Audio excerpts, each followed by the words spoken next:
It's Sunday. We didn't do anything really, just were lazy, which was nice. But getting kind of close to dark here. Sun's trying to go down. I decided to go for a walk on the hillside here by the house, and boom. Always deer on this thing. We found a couple here this year. I didn't really expect to find one today because we've looked on here pretty hard already.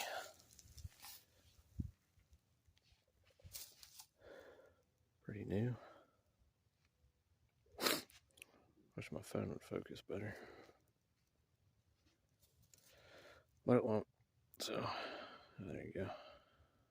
Nice. Sweet. Just a couple minutes later, I'm passing just up the hill, and I think I got the other side maybe. Nope, not the other side, because it's the same side as that one. What the heck?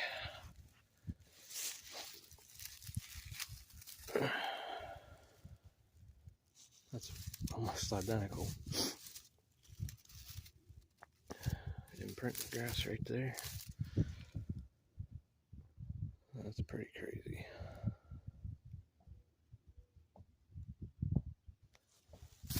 I wasn't expecting that for just a short little walk close to the house here. Man actually found one right on the edge of the yard yesterday. Didn't get a video though, but I got a picture of it. Well, let's try and match one of these up, I guess, huh?